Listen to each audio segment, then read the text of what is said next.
Guys, welcome to my channel জিত automobile. তো আজকে একটা প্রবলেম এসছে আমার এখানে। এই যে প্রবলেমটা হচ্ছে গিয়ার ক্লাচ প্লেট স্লিপের প্রবলেম।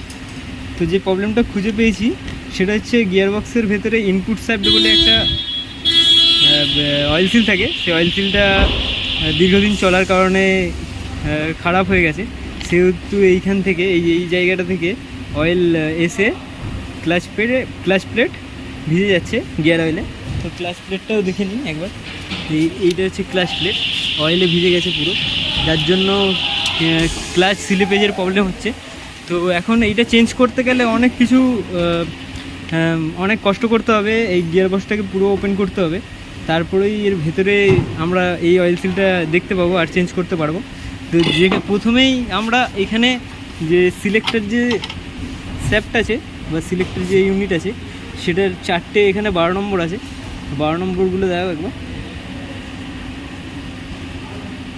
একটা দাও। এই যে 12 নম্বর যে এই বোল্ট আছে এইগুলো প্রথমে খুলে নিতে হবে, ধরো, ঠিক আছে।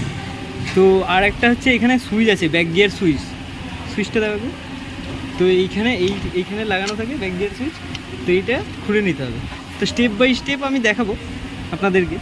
যদি আপনারা কোনো কেউ অটোমোবাইলের লোক থেকে থাকেন বা নাই থেকে থাকেন, নলেজ নেওয়ার জন্য দেখতে পারেন আমার ভিডিও। তো আমার সাথে থাকুন। তো দেখুন এখানে একটা এরকম ব্র্যাকেট থাকে, এটাও খুলে দেওয়া হবে, তা না হলে গিয়ার বক্সটা ওপেন হবে না। তো এটা যথারীতি আমার ভাই খুলে দিয়েছে, সুরজ ভাই। তো বন্ধুরা দেখুন, এই যে ইউনিটটা আছে এটা কিন্তু নিউট্রাল পজিশান দেখে নেবেন সবসময়, তারপরেই খুলবে। এই যে এরকম আপ ডাউন না হলে কিন্তু এই ইউনিটটা আপনারা খুলতে পারবেন না, ইউনিটটা খুলতে হবে। তো এই ইউনিটটা খুলে নিয়ে তারপরে বলছি। তো এইটা খোলার পরে এরকম নিউট্রাল দেখে এটা আপনার খুলতে হবে। এটা তোলার সময় সবসময় ধ্যান দিতে হবে যে এখানে দুটো সাপোর্ট করা আছে, তো সেইখানে দিয়েই এইটাকে খুলতে হবে। তো এরকম দেখতে হয় শিফটারটা আমরা যথারীতি খুলে নিয়েছি। শিফটারটা খোলার পরে এবার গিয়ার বক্সটা ওপেন করা হবে। তো দেখো বন্ধুরা, এখানে রাউন্ডে যত কটা 12 নম্বর বোল্ট আছে আমরা সেগুলো এবার খুলে নেব, আর এটাও খুলে নেব সুবিধার্থে কাজে। এই যে জিনিসটা আছে ক্লাচ ওয়্যার যাকে বলে, সেটা এখানে লাগানো থাকে। তো এটা আমরা যথারীতি খুলে নিয়েছি। তো এইগুলো এই যে এই বোল্টগুলো খুলে নেব। তো রাউন্ডে পুরো দেওয়া আছে এটা। তো বন্ধুরা এখানে যে আপনার এরকম ঢাকনা আছে, এর তলায় একটা সার্ক্লিপ আছে। তো এইটা খুলে নিতে হবে। তো সার্ক্লিপটাও এরকম আউটার লক প্লাস দিয়ে দেখাবো, যে আউটার লক প্লাস দিয়ে এটা চাপতে হবে, তারপরেই গিয়ার বক্সটা ওপেন হবে, নাহলে কিন্তু ওপেন হবে না। তো বন্ধুরা এইটা দেখুন, এই যে আউটার লক প্লাস, এই যে আউটের দিকে প্রেস করলে আউটের দিকে যাচ্ছে। তো এইটা এখানে ঢুকিয়ে এরকম চাপতে হবে। তো বিয়ারিংয়ের ওপরে এই লকটা থাকে, তো এটা চেপে তারপরে গিয়ার বক্সে এটা চাপো। তুমি ইয়ে করো, খোলো গিয়ার বক্স। ওখান দিয়ে না, ওইখানে চাপ দাও, ওইখানে জায়গাতে দিই। এই যে এখানে চাপ দিতে হবে বন্ধুরা।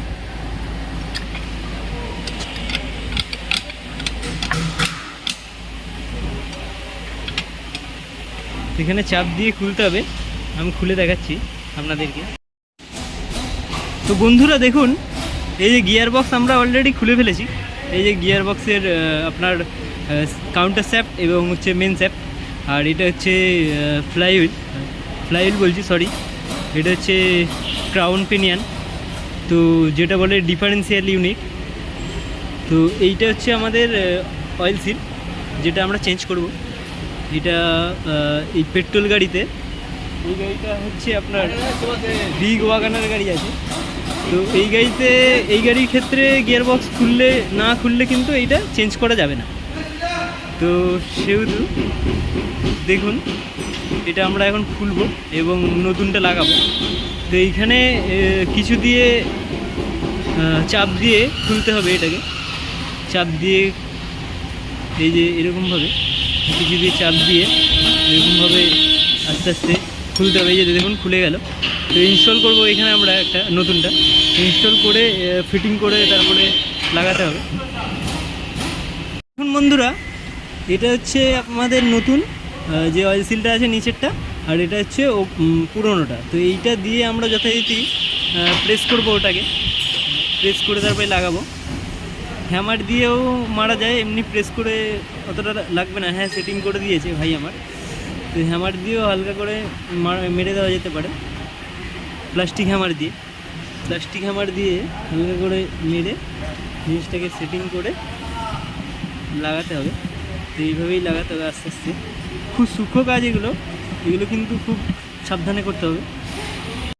তো বন্ধুরা দেখুন আমাদের গিয়ার বক্স অলরেডি কমপ্লিট হয়ে গেছে লাগানো, পুরো সব দিক থেকে। গিয়ারও ঠিকঠাক পড়ছে, গিয়ার দেখে নিয়েছি, গিয়ার পড়ছে ঠিকঠাক। তো গিয়ার বক্সটা পুরো কমপ্লিট করে দিয়েছি, এবার গাড়িতে ফিটিং হবে। তো থ্যাংক ইউ আমার সঙ্গে থাকার জন্য এতটা টাইম। তো thank you for watching my video. Thank you.